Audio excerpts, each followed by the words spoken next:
What's up, guys? Like I'm recording from a very badly air-conditioned room, literally going Hakimba to the next level. I'm not even wearing any pants or a shirt. Nice. I have my chain, my watch, my ring off. I'm literally in the nude in my most vulnerable baby-looking mode for you listeners. Beautiful, your boys.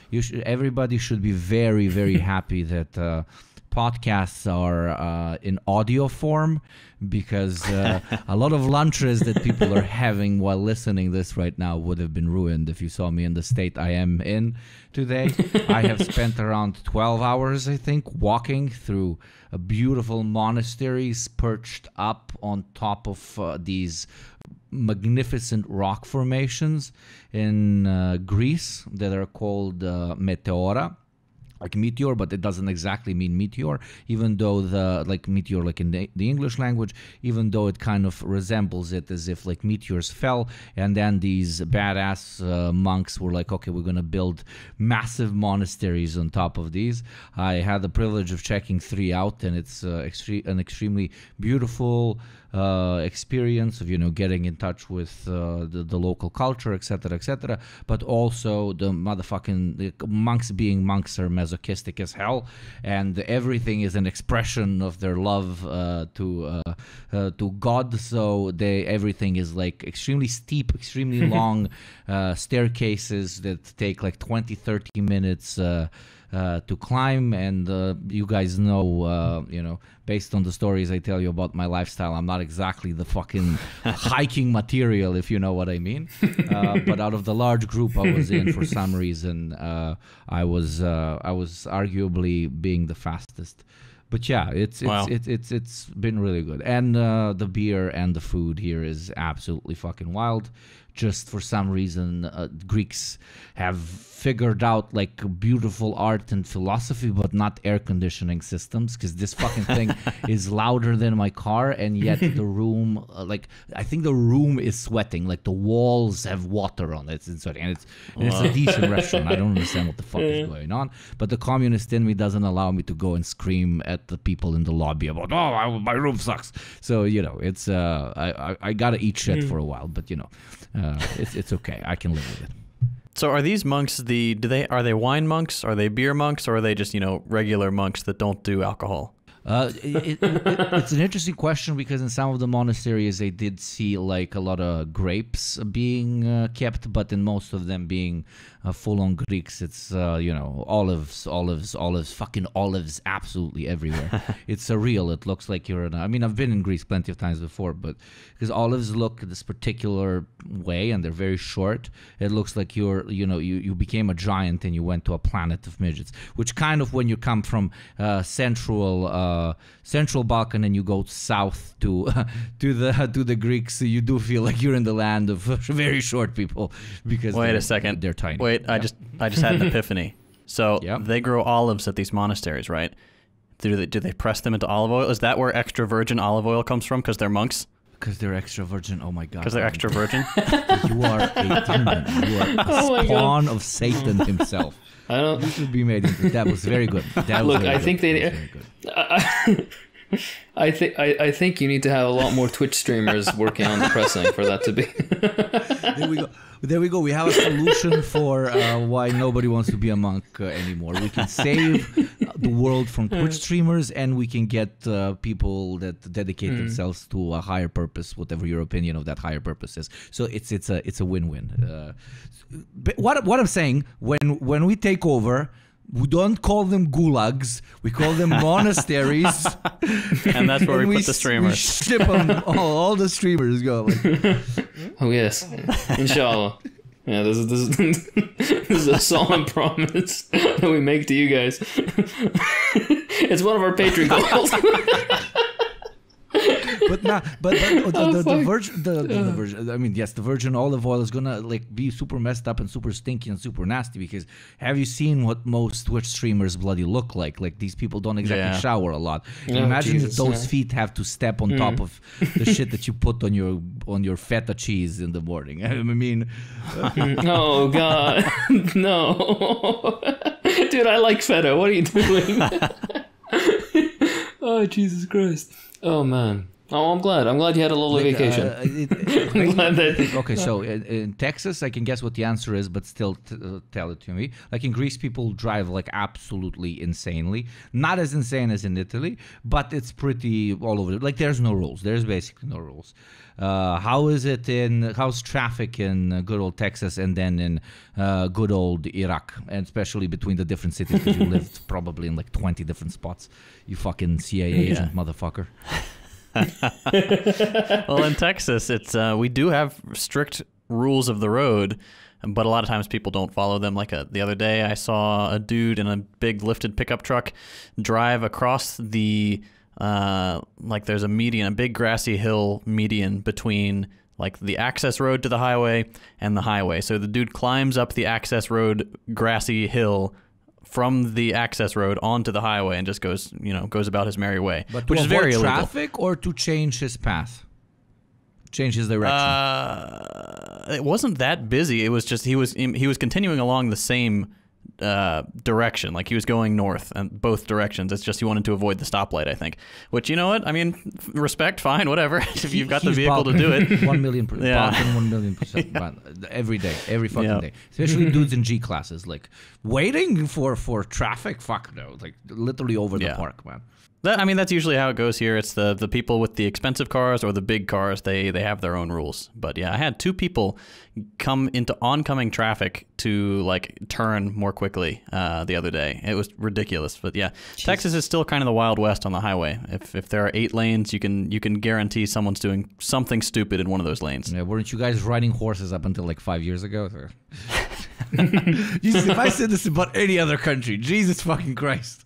So I'm saying massive respect to Americans for being able to take a joke. It's but imagine if I said the same thing to Hakeem and camels. Imagine if I said that, or him to me with horses. Hey, Jesus fucking Christ, dude, I'd be okay with it. Yeah, Come on, give me. But you visit Berlin and you meet a guy and he's like, "Where are you from?" Iraq, and he and you don't know this guy, and then he tells you, "What do you guys still ride camels over there?"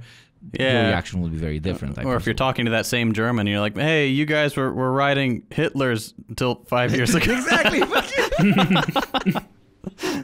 Stupid. Who are you to tell me this? Oh, it's fantastic. With the Germans, like a German can't win a single argument ever, I think, because I will always just bring up you guys were just Nazis. Shut the fuck up, motherfucker. Like it's similar with life standards in the U.S. You just bring up school shooting, and it's like, oof. Okay, yeah, like beat me now, motherfucker. Yeah. But Hakeem, driving in good old Iraq, how is it? Driving the camel. There's exactly right. Oh, the camels. The camels, they spit, so you got to be careful. But no, I'm kidding. The traffic lights are suggestions here. That's kind of the end all and be all of it. Surprisingly, though, you don't see that many accidents. It's the weirdest fucking thing. People drive like maniacs. Okay, I'll actually tell you the worst part about it, and this is maybe a personal opinion. And it goes for many third world countries. I wouldn't be surprised if in the Balkans it's the same. You go up, Nick, but people honk all the fucking time, especially if you're on any sort of main road. You will never have a second of respite. You will hear nothing but fucking beep, beep. I've never understood. But the thing is, it's like you're in static traffic and it's a red light. God, why are you why are you beeping? Nobody's gonna go. Okay. Yes, they don't give a shit. It's the worst. We don't have as much beeping, but usually, when somebody fucks up, the guy who's behind him, who saw him fuck up, will quickly drive up to him, lower his window, and then either flip him off or do the usual, when you spin your hand like 360 really quickly, like, are you fucking insane, you piece of fucking shit? And then, say something extremely bigoted towards either their gender or what they look like or how heavy they are or something. You gotta catch or what ethnic background do you think they're from. I heard a guy calling, like, my God. Like, an elderly gentleman couldn't park his car, so he blocked the street. He finally parks the car, and a dude behind him in a Mercedes stops up next to him, and I'm like walking right next to them. He lowers his thing, and he tells the grandpa,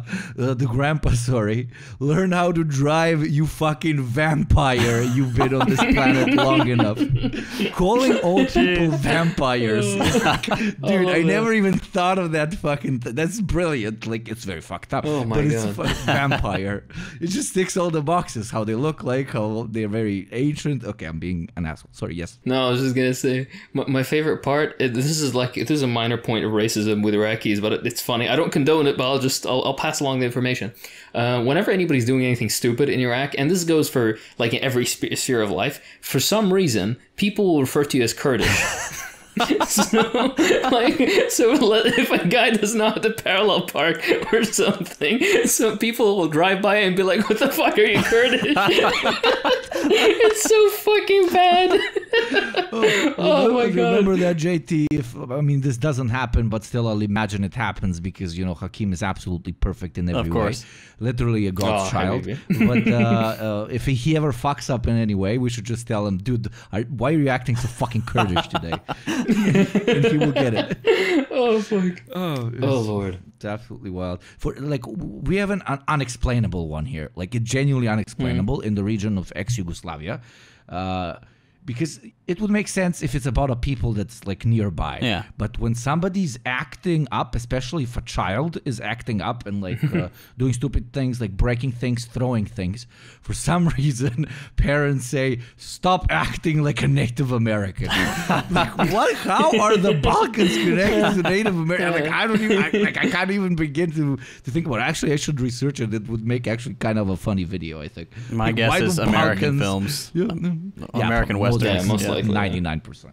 But the number of times I've been just called, "You stupid motherfucker, stop acting like a Native American," as a fucking 5-year-old. Jesus Christ. You cannot imagine. It's super messed up, but it's...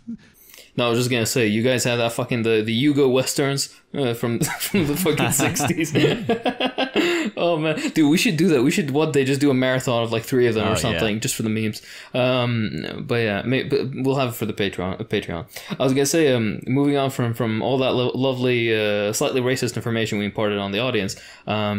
Yesterday I came back from work. And I just wanted to fucking chill. I just wanted to be on my computer, watch a YouTube video or two, and then go to bed. And I have like a little lamp in my like on my nightstand, and I turn it on, and it's flickering. It's doing weird shit. I'm like, what the fuck? Scary. This thing's fucking brand new. Why is it doing this? Haunted. Anyways, Demons. Yeah, that's the assumption. And then it just fucking goes out. I was like, okay, yeah, I bought you like 2 months ago, but fine, fuck, all right, sure. Fine, whatever. Goes off on a rant about what was the word for it? When the products break down quicker, so they Planned want obsolescence. Planned obsolescence. Yeah. Planned obsolescence. Hakeem goes on a rant towards himself in the mirror about planned obsolescence for like 2 hours after that happens. I was muttering shit underneath my breath. I was like, I fucking believe this. He's like, I can't have one fucking Kurdish moment to lamp, this myself. motherfucker. Yeah, no, exactly. Anyways, I go to turn on the fucking light in my room, the headlight, and that one doesn't fucking work either.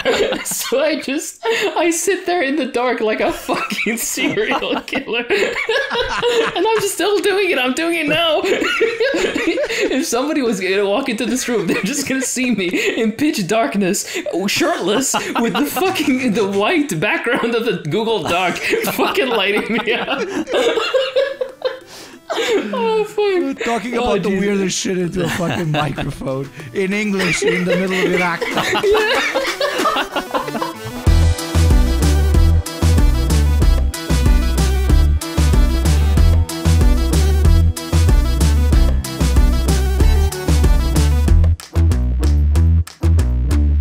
Hello everyone, and welcome back to the second installment of arguably the most original online politics show out there. send nudes. I mean news, where we do just that. Go over the news. Yeah, mind blowing. I know. This incredibly ingenious type of content would not be possible without the generous support of our Patreons over at patreon.com/theprogrampod. In case you want to support this podcast going forward and remaining as independent as possible, please consider giving a donation. It is not only very appreciated, but it helps us build this beautiful internationalist project that we have going on right here. So to start off an episode on sending news, without further ado, let's get rolling. So there's no better news story to start out with than the Big C, the Cheeto to beat all Cheetos. President Overlord Chunk Master Donald Trump himself had his residence raided this month by our employer over here at the DD program, the FBI.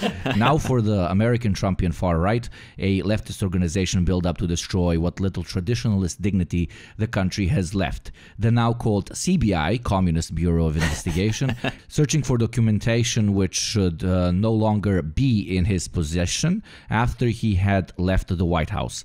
This is arguably the first time something like this has happened in the U.S. history, and the operation was a final step of sorts after trying to get potentially classified documents back from Trump the moment he left office. I mean, this dude apparently, when he had to leave the White House, took 15 boxes full of documents and transported it to this specific residence. And after a bit of struggle with the CBI, he ended up returning most of it. So in essence, the raid was issued, at least that's what's claimed, under the pretext of checking if there's any documents left there that he didn't send over.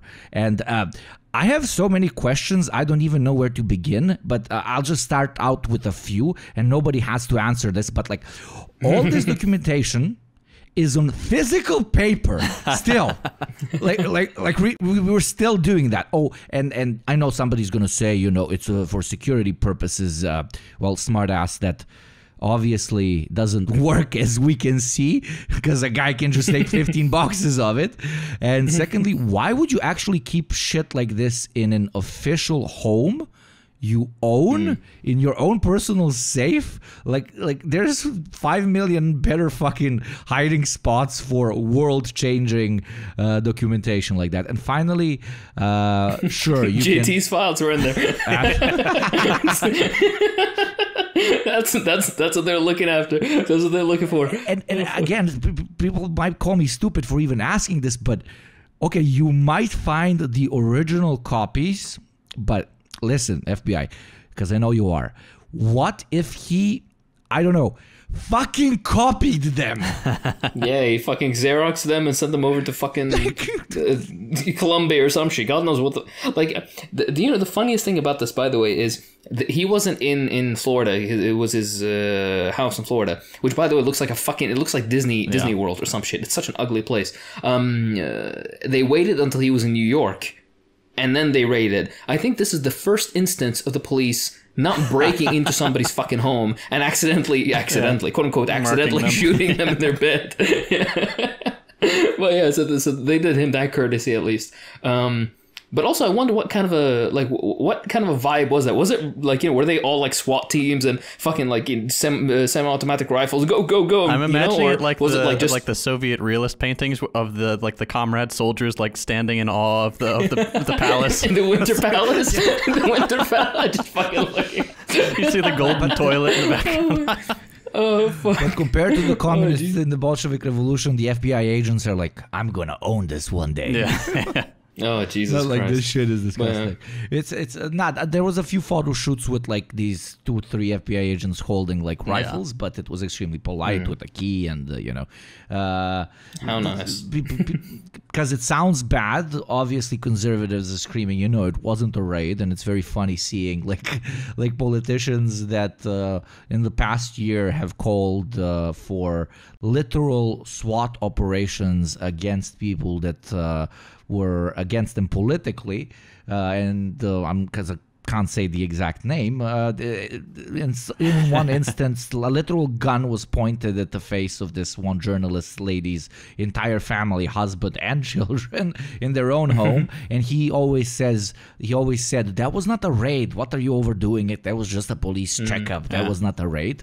But now when it comes to, a bunch of FBI dudes in suits coming to check if you have pieces of paper left around the fucking house, that is, of course, a raid. That is like the crushing of every American citizen's rights. And now the FBI needs to be abolished, even though Trump literally like a week before that was calling for drug dealers to just be caught up and without any ruling by courts, shot in the fucking head. And now we have, oh my God, the courts are actually really important, guys. Like, we should really look into this. There's no consistency there. You'll never get a conservative to actually apply the same standards to their side and the other side. No way. You'll never get an American politician to do that. That is true. I think that's it.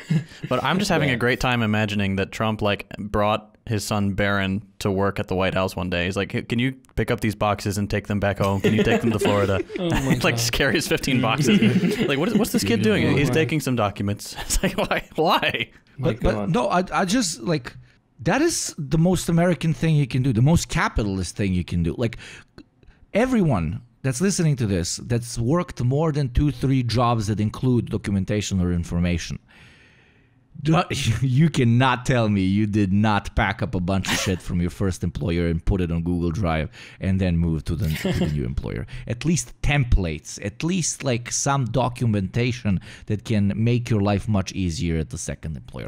Absolutely fucking everyone does that, even though we sign NDAs, etc., etc.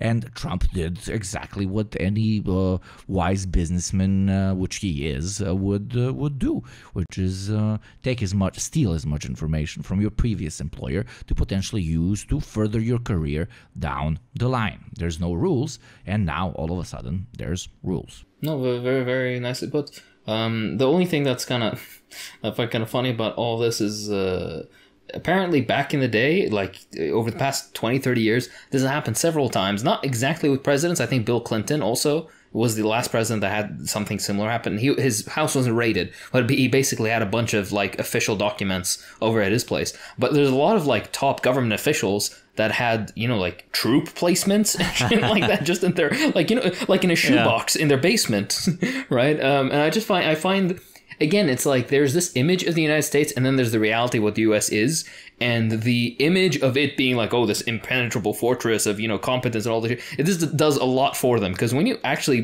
put them under the microscope, you see that they're just fucking dumb. It's the incompetence is actually really fucking funny. That's why I was really surprised that the judge even passed it, because he's a big enough American patriot, if I can say it that way, to realize that this will help shatter the illusion of how the U.S.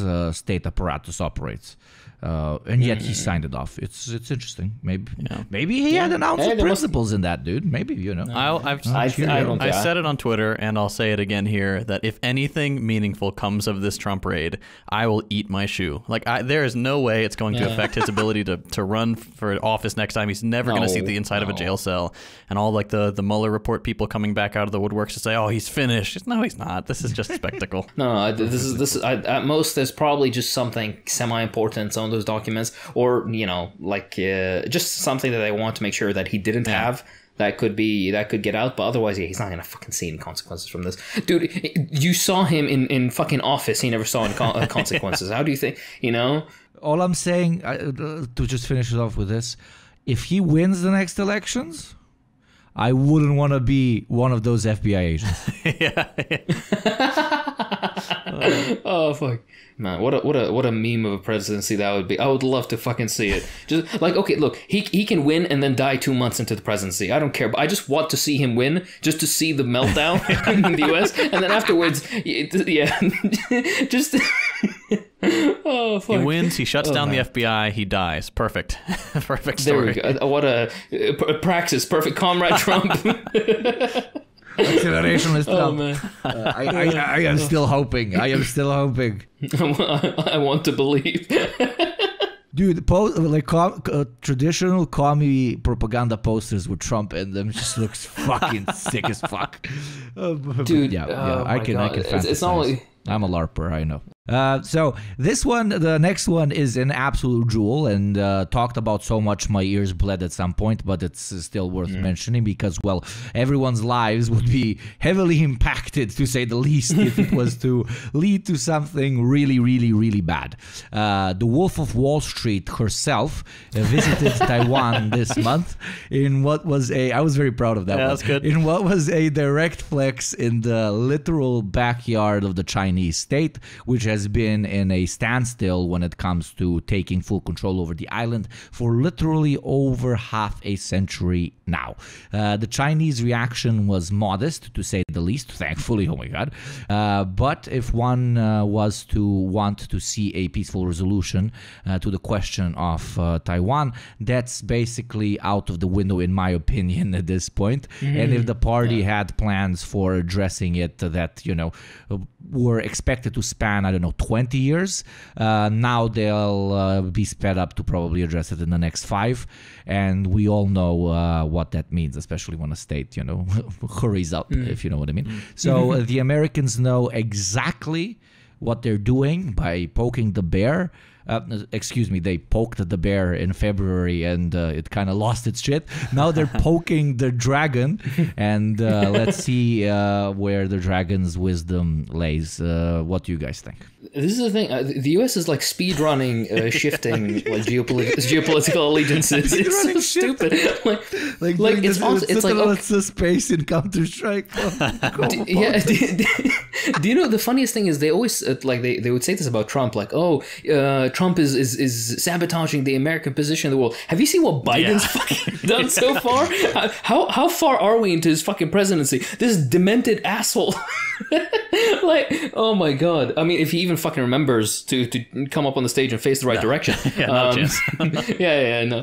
But do you know my favorite part about the entire thing is 5 minutes or 10 minutes before the Pelosi's plane was about to land, and China scrambled jets. And they crossed the strait. Immediately, the State Department, the Foreign Press Department of the U.S. went down and said, Pelosi's visit with Taiwan has no official connection to the United States government. This was not sanctioned by the U.S. We have no connection to We don't know her. I'm just yeah. I just, what's so fucking funny is, they could have shot her. They probably could have shot her down, and there would have still been a diplomatic resolution, which honestly would have been beautiful to see, because just shooting that fucking woman out of the sky would have been, right? She would somehow survive. This bitch would go and fucking open up her gills and still fucking breathe underwater. God knows what she would do.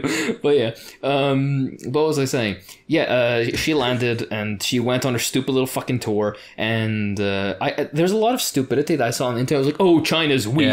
They're soft. Where was all the big talk? I'm like, did you want them to start nuclear war? What the fuck do you want? No, their response was incredibly measured and made complete sense. And this is incredibly Sigma, because that's what a Sigma does. Yeah. An Alpha would fight. A Sigma is above alphas and betas. A Sigma just chill the fuck out. Yeah, sorry, please continue. Yeah, no. Sigma But unironically, unironically, fucking Sigma Xi Jinping. You can play the the trap remix, the Mao song, Mao's the Red Sun in the Sky song.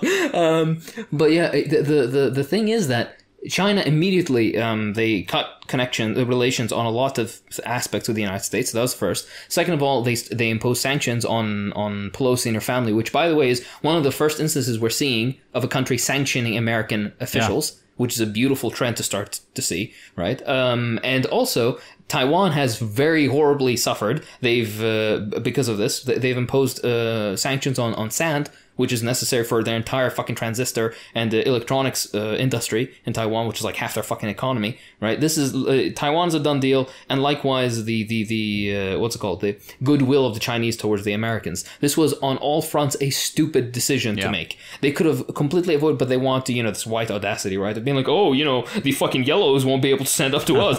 Finger wag. By the way, I love the part also. I'm gonna shut up in a second, but I love the part where Pelosi was like, oh, this is a stark stand against the difference between autarky and democracy. We stand with the vibrant democracy of Taiwan.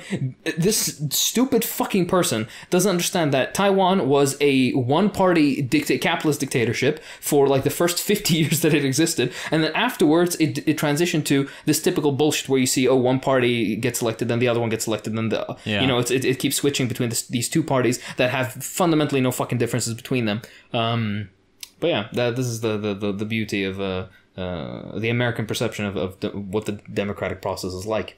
Yeah. I mean, the U.S. is just they're lashing out and trying to provoke somebody to take the bait, so that we can have a big old war and get a shot in the arm to continue our imperialist project a little bit longer. And no one's taking the bait anymore. It's just the U.S. is going to fade into obscurity like Britain did. That's how empires are going to go from now on, I think, because the rest of the world has learned, like, just don't take the bait, play the long game. Don't let the U.S. get what it wants, and things will slowly work out. Yeah, exactly right. You guys are very optimistic, and I want to share the optimism, and I do share the optimism, but respect your enemy to an extent. So yeah, I just saw them. I saw them outplay so many states, the U.S. specifically, and I saw them fuck up a lot of times. But I'm still I'm seeing them make these horribly stupid plays, and not just in Taiwan, but these like last 2 years in general. And when you like are watching a movie and the character is behaving a certain way, for example, in this case it would be U.S. during Cold War, and then you're watching like the last like 5 years, 6 years, and you're like, this character is like, the writing is off. Like, did they get a new screenwriter? Like, the character is like doing very irrational shit. So I'm like deep down scared that like they're playing this like super 5D chess that they're gonna fuck everybody over. But I'm really not seeing it. Like, I'm really not seeing it. But maybe I'm being stupid. Expect the unexpected the reason with these. Yeah. No, for sure. Yeah. The reason I'm always, I guess, a bit more optimistic when it comes to the decline of the U.S. Is because even in wartime situations and wartime scenarios, even in the war games that they themselves set up, they lose. Yeah. And then they have to give all sorts of handicaps to the other side in order for them to be able to win. And then it's just like a stupid propaganda game. They did the war games with like a simulated war game with Iran, and they lost horribly, like horrifically. And their simulations for China aren't much better. And also, like, if you were to actually look at like the capacities of the different countries, if there was going to be this large scale sort of war, even a war of attrition, America doesn't stand very well. Interestingly, by the way, Paul Cockshott has a video on this where he talks about the economic aspects on a potential war between China and the US, and not just China and the US, but China and this wider Western coalition, so the America, Britain, Australia, and shit like this, which is very, very interesting. So that's something to check out if people are interested. But yeah, yes. You can bleep that out again. And we'll see what happens. Moving rapidly on. So there is an event, what's it called? What do you Americans say? Not a progress, not a development. That's the favorite fucking mainstream media word. There's been a development in the conflict between Ukraine and Russia. There is recently in the city of Zaporizhia, or Zaporizhia, I don't fucking know how to pronounce it. My apologies. It has two Z's in it. Still shocked by how well this dude fucking reads Slavic languages. It fucks me. Yeah, you shouldn't look. Don't look into my background, all right? You don't. Dude, please don't tell me you're secretly a Slav, because we can't have two Slavs. It fucks up the gimmick. No. I know. You know, in a weird way. What's it called? Balkan people are like European Arabs, and Iraqis are like Arab Slavs in a weird way. Anyways, so the Russians took this town, or most of it at least, and one major thing in this town is a particular power plant. It's one of the largest in Europe. Some places I've seen, they say it's the largest in Europe, and other places, if you count European Russia, then it's not the largest in Europe, but whatever. And the Russians took it over. And the Ukrainians now have begun shelling it, like firing at it, knowing that they could seriously cause a very, very bad nuclear meltdown and basically a Chernobyl level event, if not even worse. And then at the same time, they would turn around and be like, oh yeah, well, the Russians are occupied it, and as well as while they're occupying, they're also shelling their own troops in there. That's the story that they've been trying to sell, which is so fucking stupid. And this is not like supposed to be like, oh, like I'm not pro one side or the other about this. My point being is the stupidity of this game where you're potentially causing the like nuclear fallout over a region that affects millions of people's lives, just for like a bunch of brownie points in Western media is so fucking stupid to me. And my favorite part about it is on the Ukrainian side, the shelling has sometimes been done intentionally, like at times when it's powering up or it's powering down. So basically, points when a meltdown is more likely. And at the same time, recently, I think like in the past 2 days or something, the Ukrainian government has been passing out information leaflets about fallout and prophylactically dosing like iodine tablets and stupid shit like this. I'm like, okay. Isn't this very transparent what you're doing also? Yeah. I don't know. It just seems kind of like they're playing with fire, and I don't understand why they're doing it. Because is it like a scorched earth sort of thing? Because if they fuck that part of like half of Ukraine will never be able to be inhabited. It's so short-sighted. For like the next 20,000 years. Like what happens when the conflict is resolved? Like no matter who wins, it's uninhabitable. There's a stream of radicals inside of the Ukrainian state. Then there's a direct competition between a few, let's call them political tribes there when it comes to the ideology that stands behind warfare. And a lot of them, especially standing behind one particular foreign policy expert that was key both in the war back from 2014 up until now, but also currently, whose name I don't want to mention because he doesn't deserve the fucking attention, but stand behind the sort of ideal of, yes, absolutely, not only scorched earth, but I'm about to simplify it greatly, but basically the idea that in the case of loss, nothing should be given over to the enemy. So not only land, but also the land as a livable place for eons upon eons. Yeah, basically. But they never actually talked about destroying nuclear power plants, etc., etc. But when you listen to their ideology, where they're literally citing ISIS war tactics, they are openly, showing that there is no sort of barrier that they wouldn't cross when it comes to fighting. In my opinion, it's a relatively honest approach to war, where you say there are literally no rules in war, but it's also a dumb one because we saw what happened with ISIS, and it doesn't. All the political points that you're trying to score with the West, you are going to end up losing massively because, no matter how much the state apparatus wants to push your side as the only good one, and as the push a black and white situation, once shit that, suburban white mothers can't stomach ends up, being recorded and shown when it comes to your troops doing particular things, then you're gonna end up losing not only the PR but the war in general. So what I was gonna say is that this thing with if the orcs are gonna have it, then it may as well fucking just salt the earth and not let anybody have it. This reminds me of a particular tactic of a certain strange mustachioed fellow from a little while back. I wonder who, somebody with a slightly weird Germanic last name. I wonder. But yeah, so unsurprising that heritage they've also chosen to adopt. But yeah, it's going to be decades of research just how much currently inside of Ukraine there's lack of cohesion when it comes to the idea of how to fight. Yeah. But who breaks that lack of cohesion? I mean, the U.S. State Department and NATO, they tell them this is the strategy you're going to follow. If you want to fucking dude, don't you?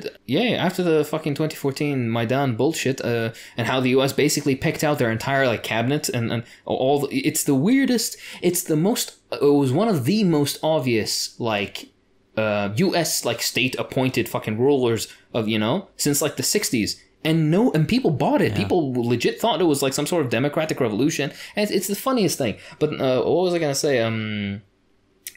Also something I saw, which I saw some like polling and like what's it called these basically discussions of Western Ukrainians, like far in the West, involved in like these areas, and the way they talk about people in the rest of the country. I mean, like people in Kiev, not even like in Donbass. I'm like, do you even think you're in the same country? Like, what the fuck is what is with this fucking racialist fucking vibe? What is this like? Oh, we're like, it's this weird thing of like, oh, we're pure Ukrainians and all the rest of them, but they all have orc blood.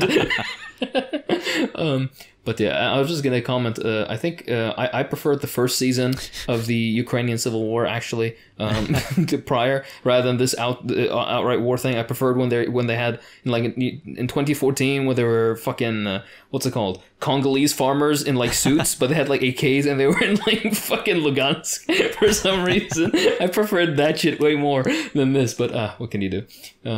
These are all jokes, by the way. These are the war isn't fucking funny, but we're trying to make light of the situation to keep it at least somewhat interesting to listen to.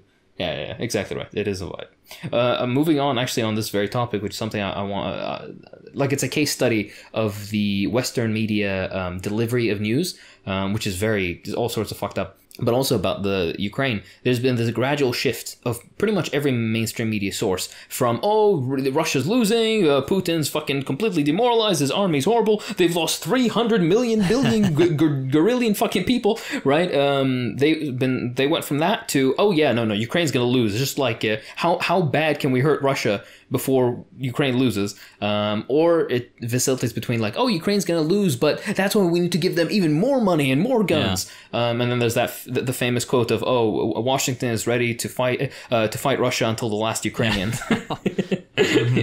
So yeah. But a bunch of points, and then I'll just open up the floor for discussion. Number one, most of Europe basically has stopped funding the war effort in Ukraine as of this month. Also, this month is the first time that weapons shipments have been less than previous months. So this is already showing kind of a thing, because most of European reserves are being exhausted by this, number one. And number two, European economies are already suffering from recessions after the pandemic and this fucking war. So now, it's the affection on their economy is way too much, or the effect, excuse me. Affection is that correct? Affection is like affinity for, like, you like somebody, but it's spelled differently than see. So my bad. But you know what I mean. The effect on their economy has already been too big. Number two, the Ukrainian economy is crumbling to a ridiculous degree, something like 40% drop in revenue, which is like, of course, it's unsurprising, it's wartime. But imagine if the United States lost 40% of its total revenue, and it was during wartime. That's insane. The US barely runs as is, and it's the richest country on earth. Likewise, many of the former countries that were top weapon suppliers have decided to not renew their commitments to Ukraine. And a lot of talk now of these war experts has been like, a Ukrainian victory is if Russia only takes like a third of the country, like Donbass in the south, maybe even down to Odessa. If they take that area and Ukraine manages to keep everything else, that can be considered a Ukrainian victory. And I want to read one tweet to you guys just to kind of push this point home, and then I'll open up the floor for discussion of it. But this is from Julian Ropke, who is one of these fucking, what's it called?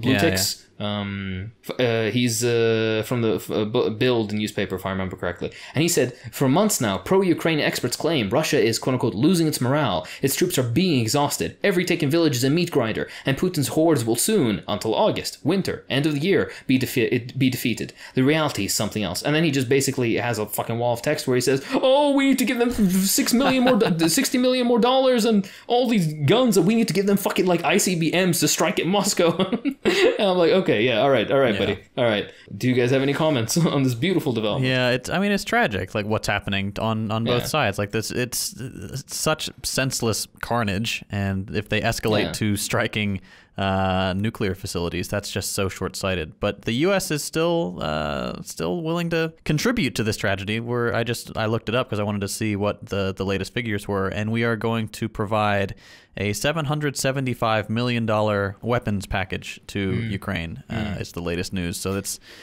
GT, could you please remind me, when was the last time American schools got a $770 million dollar package, not a weapons package? They already get that from their Walmart, but I mean... Have you seen, U.S. school food? Have you seen school lunch debt? Things like that. The fact that stuff even exists... I keep forgetting. Oh my god. It's like, oh, little Timmy, his mom had cancer, and he's in fucking $400 of lunch school debt, so his friends opened up a lemonade stand to pay for. Yeah, to cover to cover 2% of his mother's chemo treatment. Yeah. The fucking math teacher comes to break his fucking legs because he can't pay up. God, that's terrible. Oh my god. But yeah, we're just gonna keep sending money to these failed proxy war things and the attempt to do something for the U.S. the floundering U.S. economy. Yeah, it's generally such a shame to see that all this could have been diplomatically resolved if not for the meddling of basically most of Western Europe and the United States in particular, who kept pushing for this nonsense that was again. If I remember correctly, when Zelensky first showed up, his platform was on a mediocre, enlightened centrist kind of position, where he's going to somehow try to, solve the issues with Russia, but get closer to Europe, but do it all peacefully. That was kind of his platform. There was no fucking war. There was no, none of this bullshit. Before he was made the liberal darling and put on fucking Vogue. Yeah. A European, especially Western European ally only relies on individualized internal PR, external PR, and then at the end of the day, I mean, we are in capitalism, money. Every single sanction that was pushed against the Russian state was readjusted for food products, as we all know. Once they realized, okay, holy fuck, the world's gonna fucking starve if we don't adjust for food products. And then when they adjusted the sanctions, they said, oh, food was never actually planned to have sanctions against, for us to have sanctions against. When winter comes, and trust me, almost every European that lives in a European state which has a winter, or at least a cold one, is absolutely terrified of what's about to come. You get into most cabs, and the conversation about holy fuck, is it going to be a very difficult one this year, is brought up by the cab driver almost every time. So there is a vibe in the air that solidarity with our Ukrainian brothers and sisters is no longer viable because we want to keep our little toes warm. And my prediction of sorts is that the same way they immediately dropped the food sanctions, they are going to proceed with doing similar things when it comes to blue fuel or gas, as most people call it, which then immediately would completely crush any sort of rhetoric about dropping Russia to its heels. Because if you don't attack Russia's gas, you cannot basically do anything against it. But, it will be a historic moment in which Europe will be put to the test when it comes to just how much it needs to follow through on all the flexing that it's done in the previous 8 months, or if it's going to drop everything and heat up its own population at that point.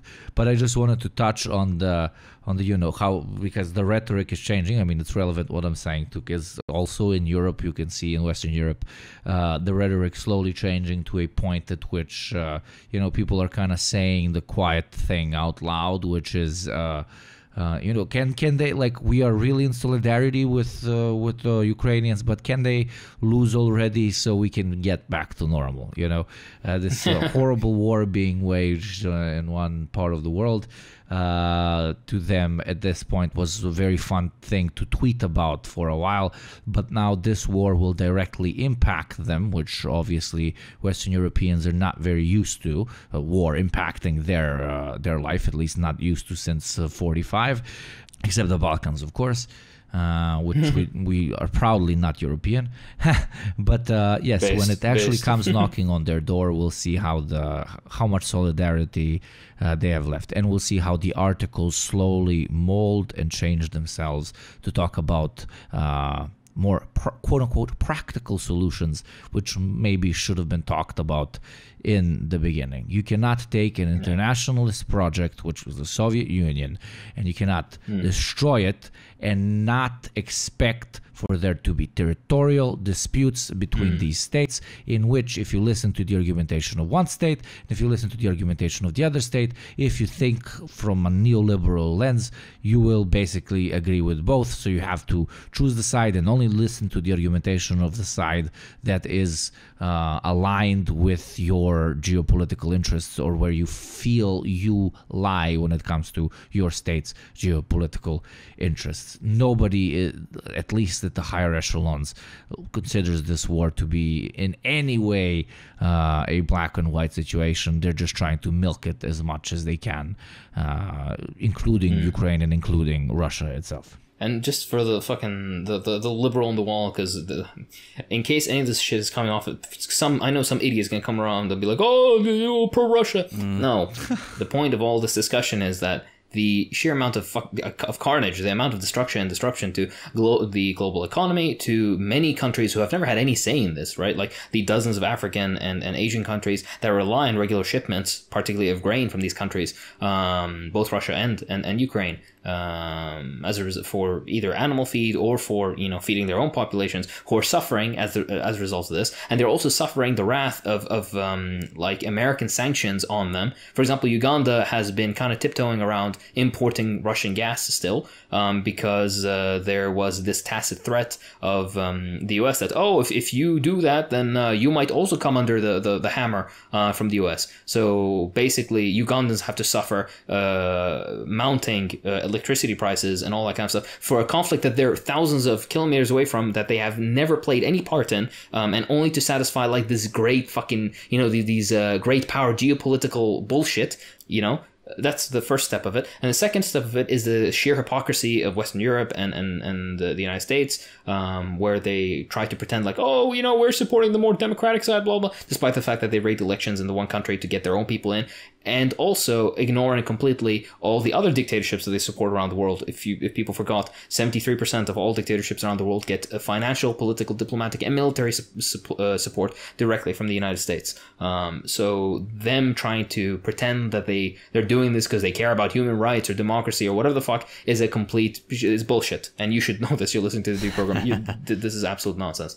So yeah, it's not that we're pro-Russian or something, but you have to contextualize what you're seeing, and you need to realize that this war is affecting so many other millions upon millions of people, even outside of the conflict zone itself, in order to appease like a bunch of fucking talking heads in the US mostly, right? Even the European idiots who went along with this in the beginning are now seeing the consequences of what they did, because the inflation's wreaking havoc in their countries. They're starting to see issues with electricity. They can't import the fucking gas and oil and all other shit that they need. And they're losing political popularity from this, which will then in a weird way also start fucking propping up these quote unquote alternative politics, which are usually kind of shitty towards minorities and immigrants and LGBT people and all this kind of stuff. So again, like, it just brings everything fucking down for no point at all. That's kind of the perspective, I guess.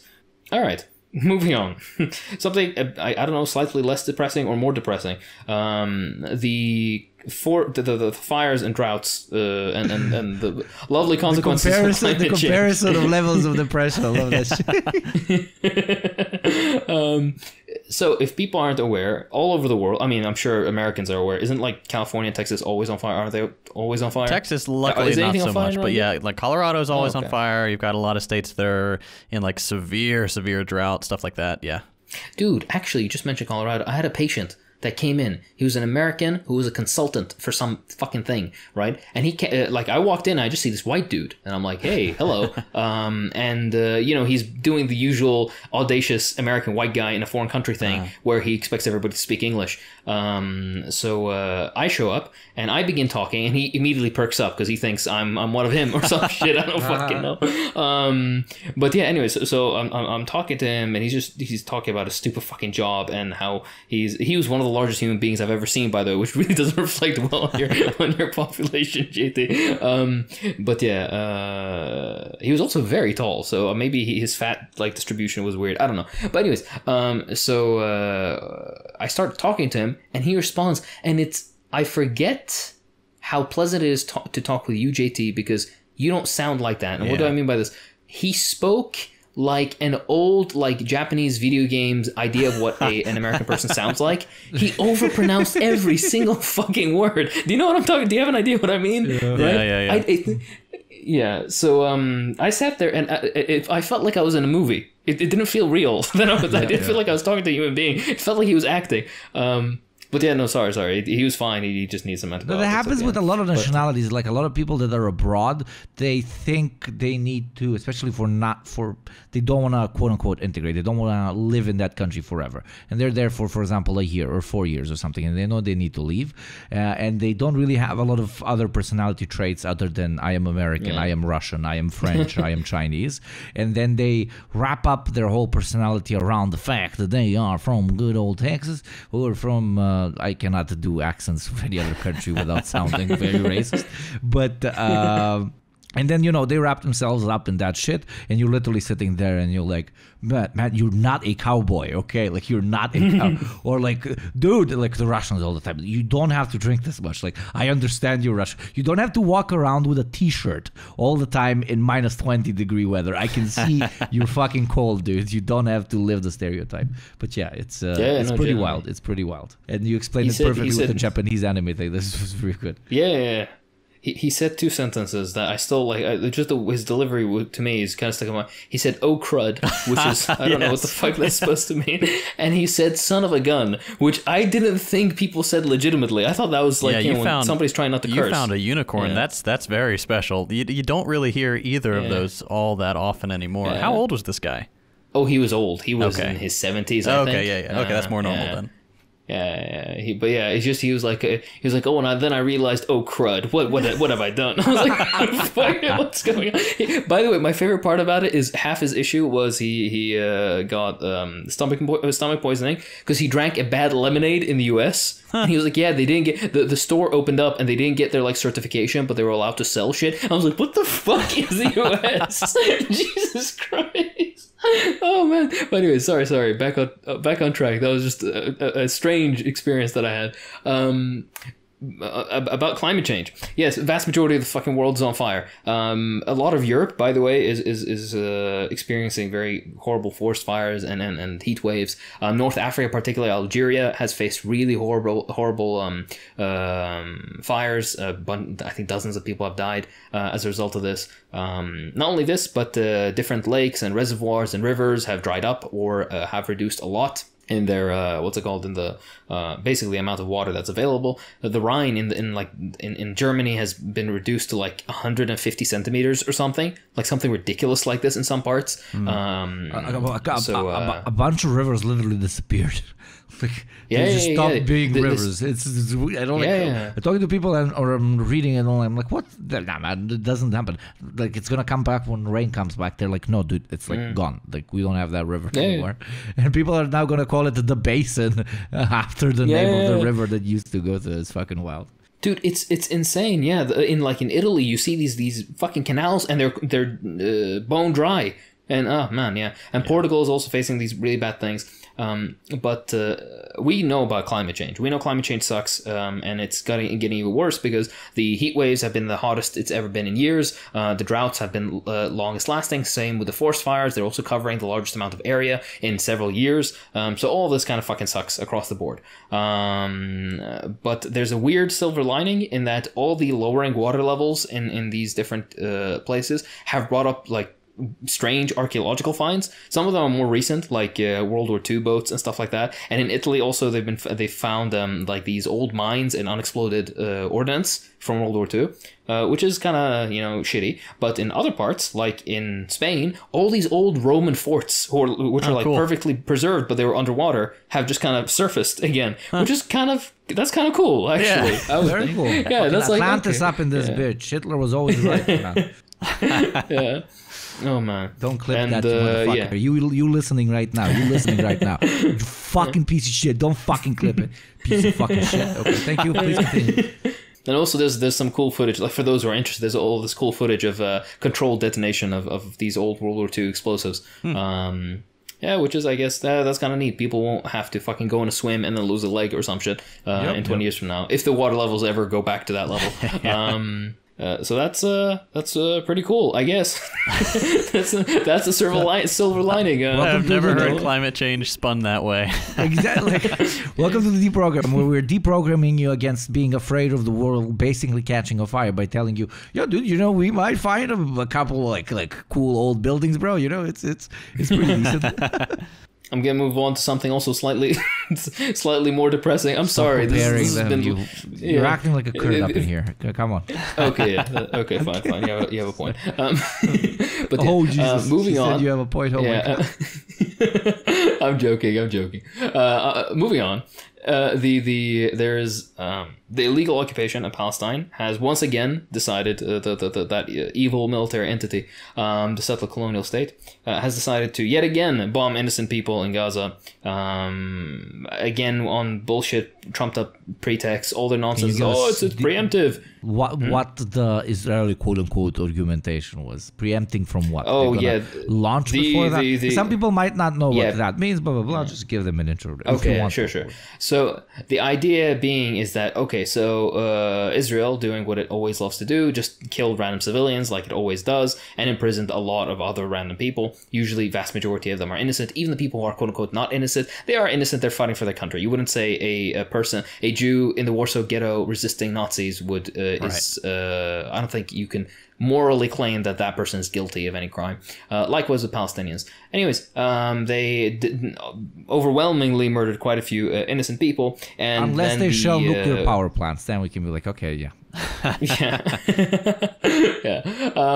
And the several organizations in occupied Palestine said that they will retaliate, and there was the stupid game always of the Palestinian side sends a few rockets over, just as a show of like impotent. It's slightly impotent, which is sad, but it's also a display of their spirit that resolve, it isn't broken. Mm-hmm. Yeah, of their resolve, even though it doesn't actually really do that much damage to the Zionist entity, sadly.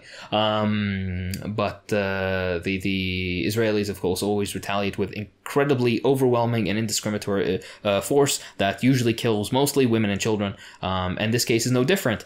Two things to highlight: they've attacked many weddings preparations, because that's chill. That's a vibe, isn't it? People are gonna think it's like from 2 years ago, like it literally. No, this is this talking is this like month. Everything we're talking about is from this month. Yeah. And this is what's sad, is that any month of any year for the past 70 years, you can say Israel's been killing random civilians in Gaza, and it would be a valid statement to make. Yeah. And another thing is that they, of course, hit several centers that had just children, and they killed quite a few children. And then at first they were like, no, we didn't do that. And then there are other people basically bragged on their social medias and stuff like that. It's like, oh, we killed all these fucking kids, which is fun. It's ultimate preemptive strike. You kill the kids, so they can't grow up to fight you. It's it's a which, by the way, is strike. an actual argument. Is an actual argument that lots of Israeli politicians make. That if a bunch of few children die, who cares? They would have grown up to be terrorists anyways. Which, by the way, is the stupidest fucking that's sorry to say, JT, that's American logic. Oh yeah, because that's similar logic that was used in Iraq and Afghanistan. To quote Himmler, I think he literally says, after the Jews will be used to build up the new Reich, most of them will die out because of starvation and because of hard labor, and the ones who are left then most definitely must be killed as a preemptive measure, because those are going to be the strongest Jews, which will eventually come back to destroy the Third Reich from within or from without. Literally like Nazi logic, preemptive strikes against people so that they don't pick up guns. Like, oh my fucking God. And my favorite part about this is it reminded me, because the statements that were made about the dead children right now, they mirror the statements when the Israeli government officially, quote unquote, corrected Bernie Sanders, when Bernie Sanders said that, Israel this month has killed 600 children in Gaza, and the Israeli government said actually it was 574. That was so wild. Which is the funniest fucking thing to me, that people will see this shit and still say, oh, most moral army in the world and all this fucking bullshit. But yeah, so this is and yet another reminder that the Zionist entity will not endure, and just like every other racist settler colonial state before it, based on apartheid laws, just like South Africa, will disappear and wither into fucking dust. That's do your reading. Read Finkelstein, read Edward Said's work on Palestine. Ethnic Cleansing of Palestine, that's a good one. Yeah. Yes. Yeah. There's tons of amazing literature. So do your reading. Let's move on to something slightly less depressing, and something that I hope, JT, this is completely your foray. Oh boy. But of course the student loan moratorium in the US that Biden promised that he would put in, and then did he also promise that he's gonna do something about student loans? Yeah, that he's gonna cancel them or some shit. He's made a lot of promises.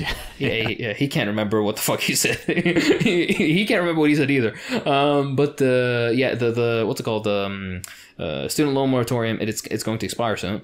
And two things that I found interesting, because I read up about it a bit, and I didn't know that the vast majority of student loans, of the debt, by the way, that's up to 93% of it, is owned by the U.S. government. It's owned and serviced by the U.S. government. I thought it was like private institutions, private banks and stuff like that, which would then make sense why it would be difficult to, at least in a market economy, to cancel it. But if the fucking government owns it, then what the fuck? What are you doing? why are you punishing your own fucking citizens? This makes no fucking sense.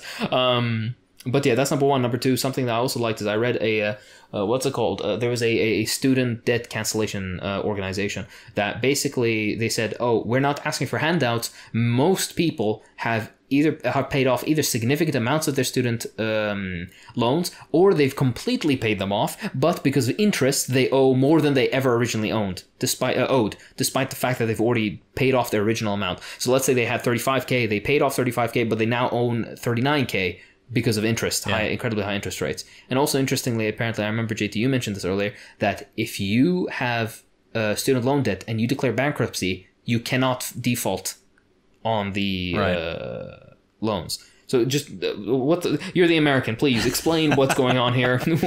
How does this make sense? Yeah, I think a lot of it has to do with kind of the moralizing and the pull yourself up by your bootstraps, you need to have personal responsibility kind of mentality that we have here in the States. And so if anyone asks for, leniency or common sense reform to student loan policy, well, they're just considered lazy or entitled or whatever. And which is very silly, because it's not hard to find people who have paid off their student loans and are calling for, all of it to be canceled. Like, I've paid off my student loans. It sucked, but I did it because I knew I would be saddled with that interest forever if I didn't, pay a lot up front every month and try to get rid of it.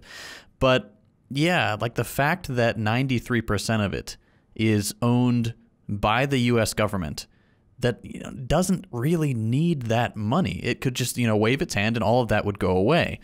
But even if they chose not to do that, it would just be so much better and so much more economically productive to free people from the burden of this insane interest that they're paying every month. So, like, what's the point of keeping them saddled with debt, unable to participate in the market economy, unable to buy stuff that they produce with their own labor, when the alternative would be just yeah, exactly. But you know what I'm saying. It's like that's the argument is there's no argument to keeping the interest rates. I would say there's no moral argument to be made. It's an absurd thing, and we're just addicted to debt in the United States at this point.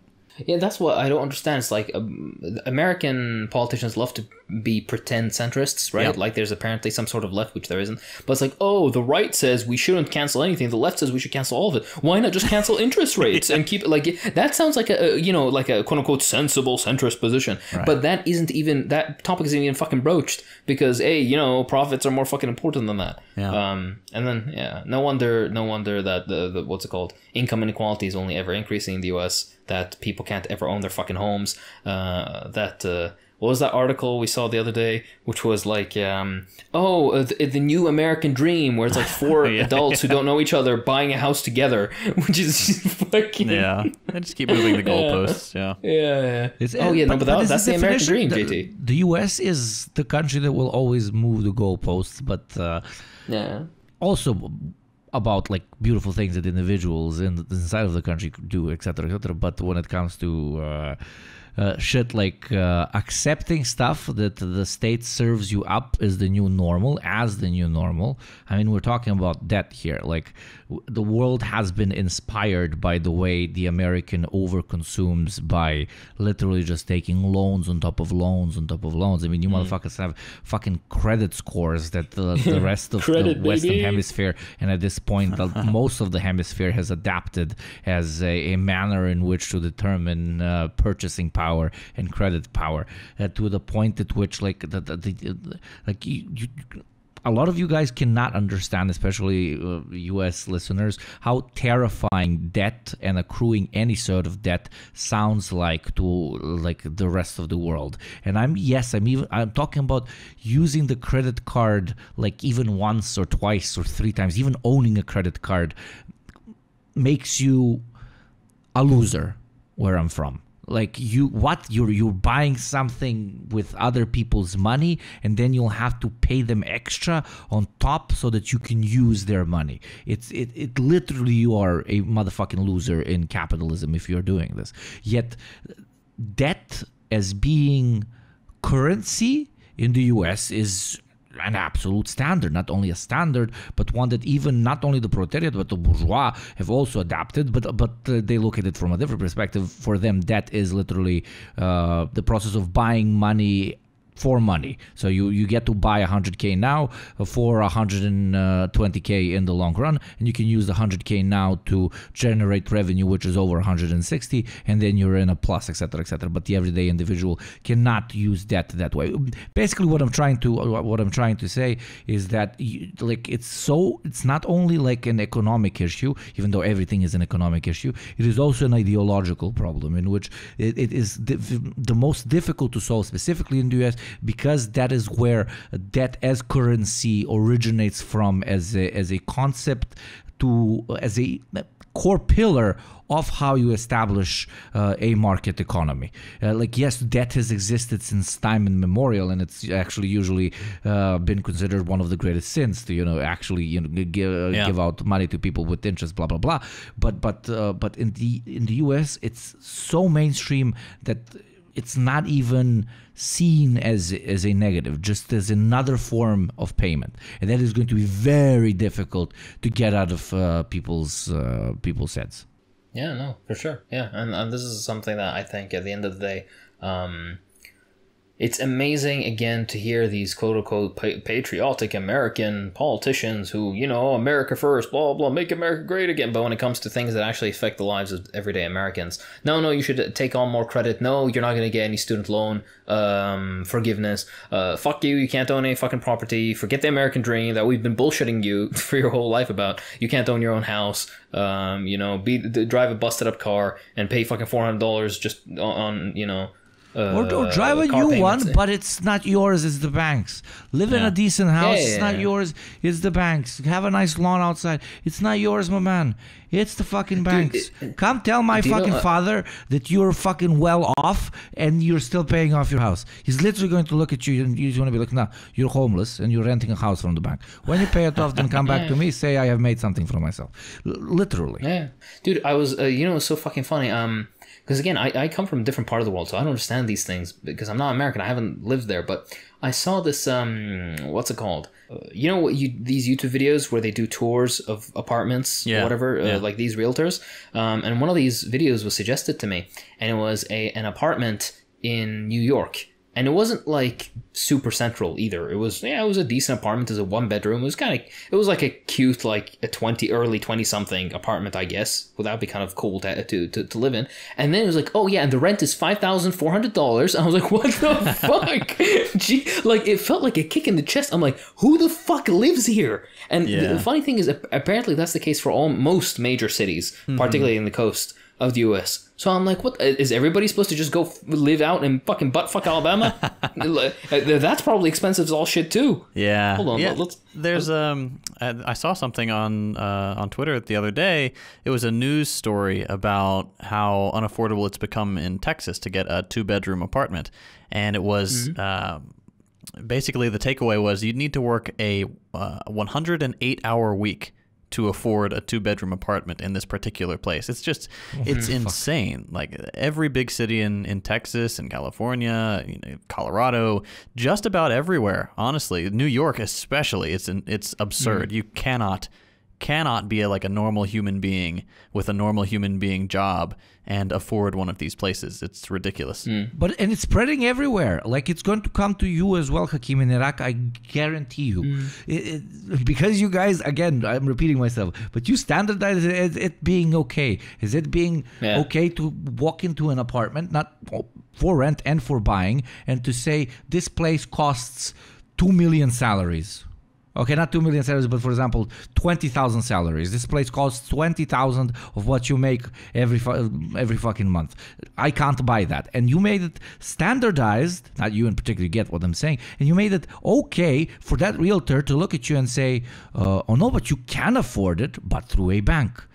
Right. It's like it doesn't click in our heads that it's weird, and it's come to my part of the world as well, and it's no longer weird here as well. But to at least younger people, but it's not weird to us when somebody says, in order to be able to have a thing you absolutely need, which is shelter, and another thing that you absolutely need is a car, that you cannot actually afford this, and the only way for you to afford it is if another dude with more money comes and buys it for you and then expects you to pay it off like 30% real interest, as they call it, after the 30 years when you're paying the 5% per fucking year.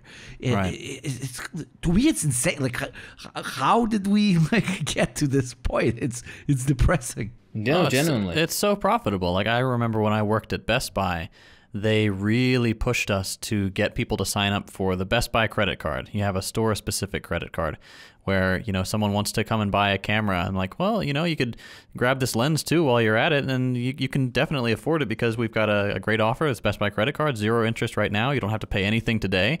Just put it all on the credit card and pay it off eventually. And it was just so gross how much they pushed that, and they would have the employees like get on their radio and announce, what was it? Oh, I don't remember the code. It was code something. To announce that they had given somebody a credit card, and then the managers would get on and like cheer them on for it. Like, great job, you're doing a good job today. That's 3 credit cards today, store. Let's keep going. Our goal is 20 today. Lord. It was dystopian. My favorite thing. No, it's just, dude. Like actually, this will be a conversation for another day. Usually, I want to even make a video on this actually, but the very concept of usury and interest and how horrific it is, and how basically every ancient society and every religion has been so strongly against it, and usually vast majority of religions outright ban it, and I completely understand fucking why, but it's one of those things that's just so evil by like intention and in from the very beginning in its entire core. Whenever you see a credit card commercial or what's it called, an offer for a credit card, they always say like, 0% interest, and then they have the fucking asterisk, asterisk, excuse me, and then when you actually read the text, it's like, for the first 2 weeks, afterwards it's like 25% fucking interest rate. I'm like, fuck. And it's like usually poor people down on their luck that need to use this, right? It's not the fucking wealthiest people that are taking this shit. So you're basically enriching yourself off the backs of the poorest and most downtrodden in society. How do you live with yourself? How do you fucking sleep at night? You demons, you fucking ghouls. But yeah, what was I going to say? I just looked it up just for the memes. The average rent in Chattanooga apparently is $1,328. I don't know if that's all right for the US or not. That's not bad at all, actually, yeah. The average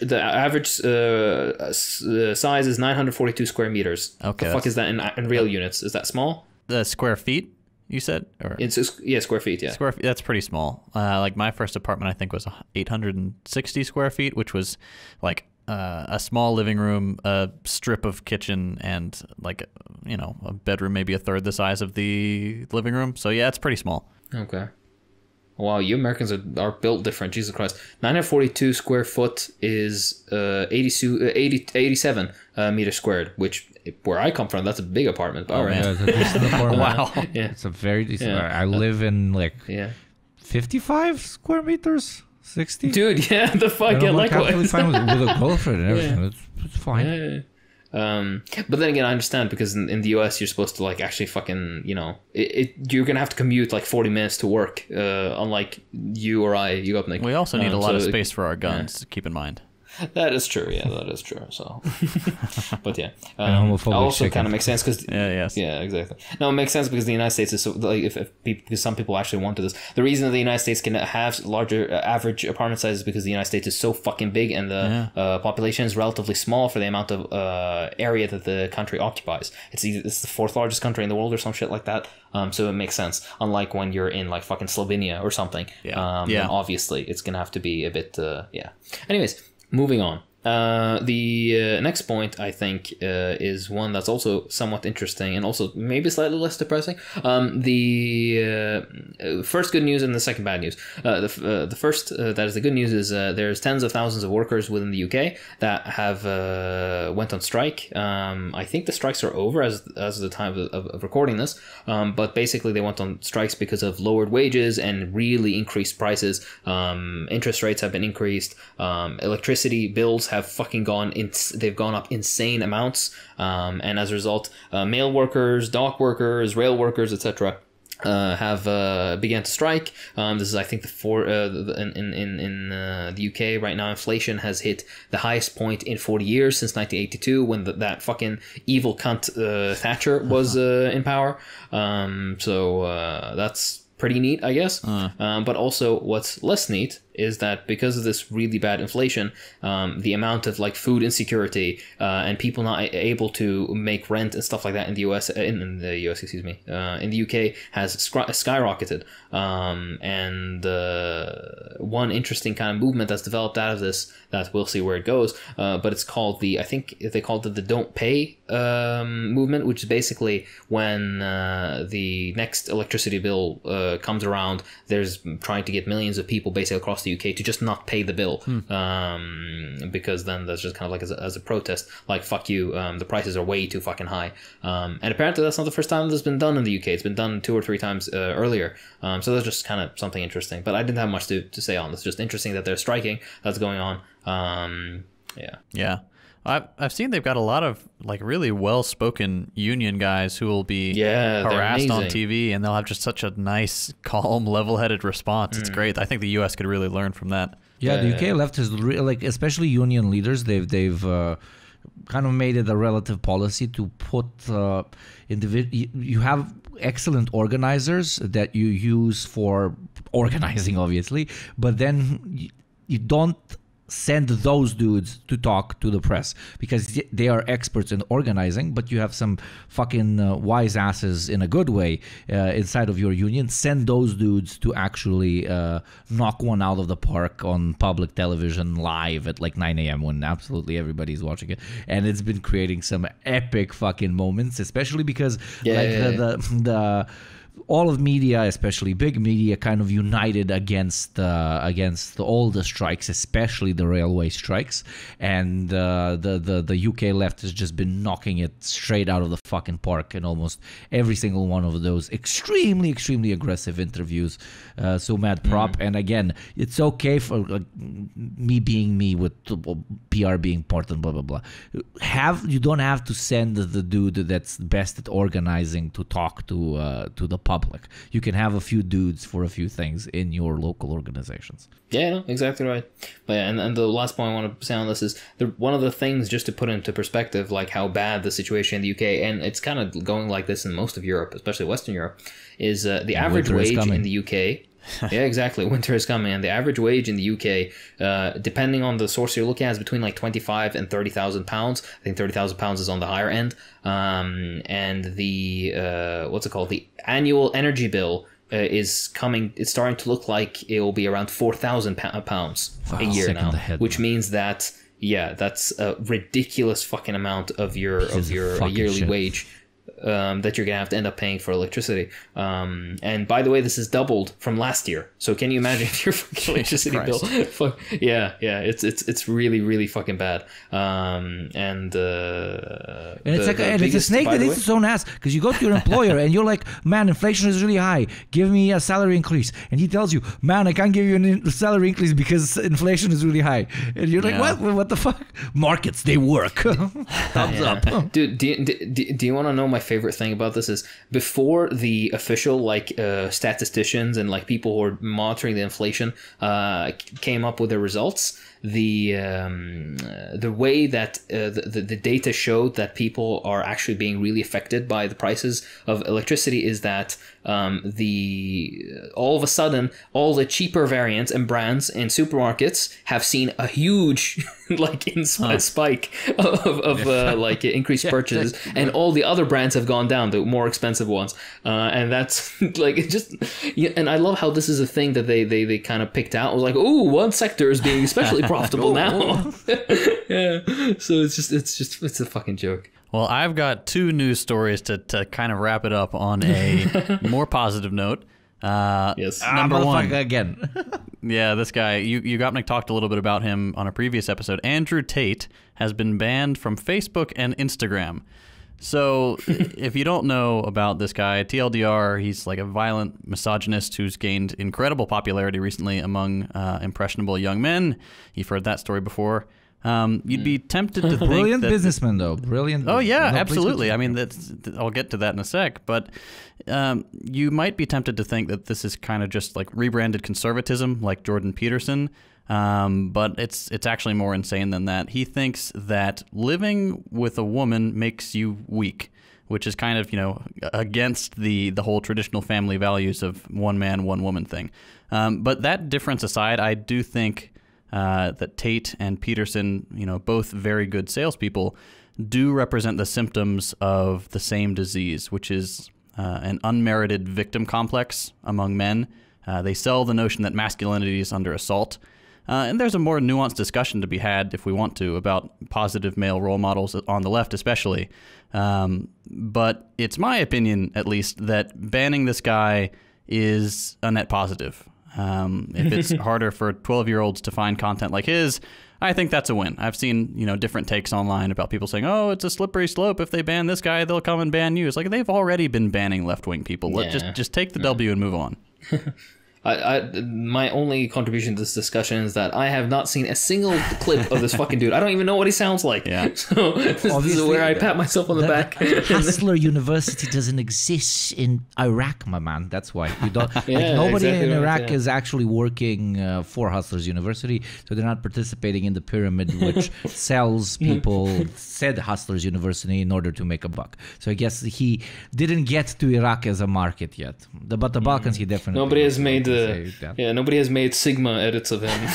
It was literally. Where they put fucking. It was his whole model of taking the traditional pyramid and then genuinely applying it to social media is like, I look at it and I'm like, how did nobody do this successfully before? Because it's self-replicating. It's very, very financially incentivized, both for the people in the pyramid and the people outwards. I guess it wasn't as successful because the thing that was being sold wasn't as attention grabbing, and in this case the thing that was being sold is basically Andrew Tate, who says these insanely off the cuff fucking psychopathic things that then get a lot of views. But as we are Marxists, we need to look at everything from a systemic lens. And my kind of vision of Andrew Tate, and not only him but Jordan Peterson before him, as JT said, but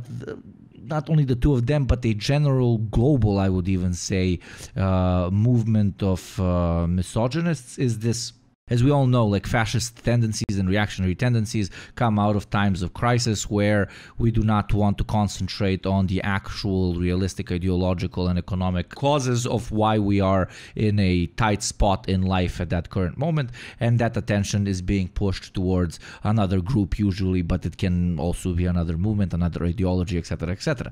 And I always joked about how, fascists in particular, which are the highest echelon of reactionary, how they always have to pick a certain group.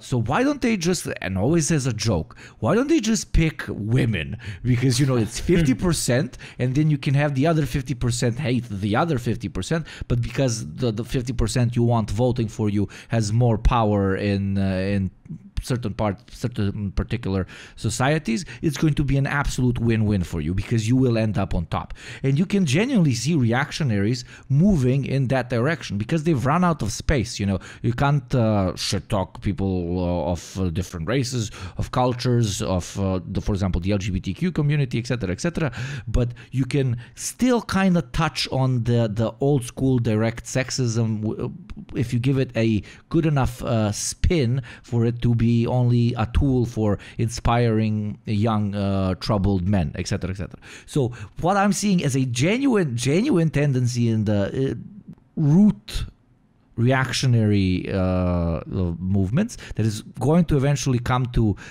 even mainstream conservatism, in my opinion, is just playing it full on misogyny. These fucking bitches are ruining your life. The reason you're not getting laid is because culture has degenerated them.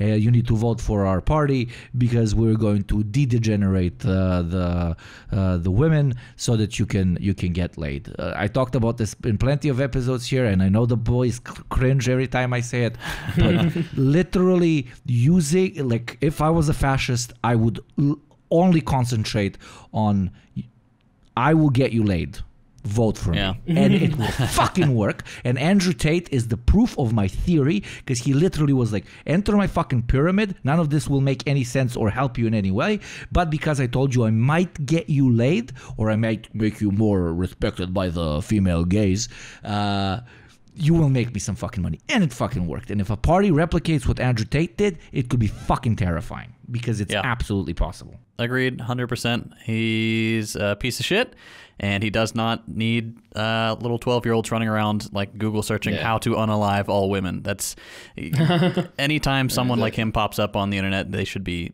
banned immediately, and because there's not going to be any mercy from us for us.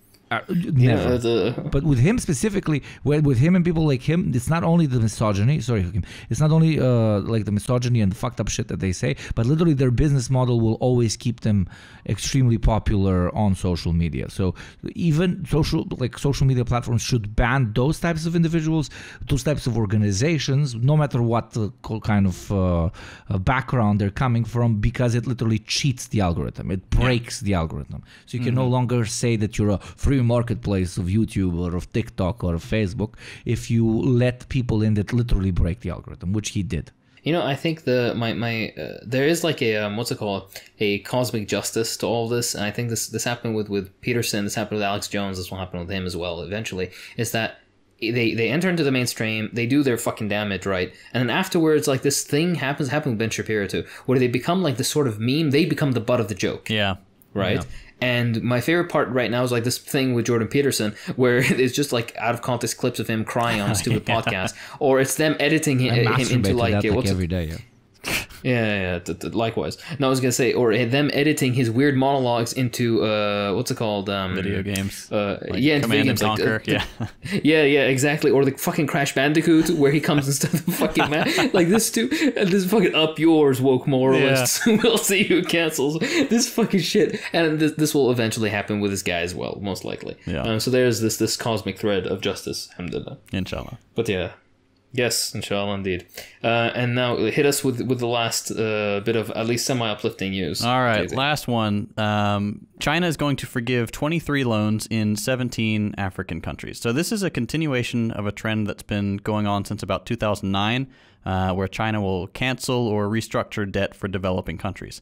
I think it's a really positive thing, and this is pretty clearly the best example yet of China's dedication to a more mutually beneficial trade and development strategy compared to somewhere like the U.S., which is strictly predatory.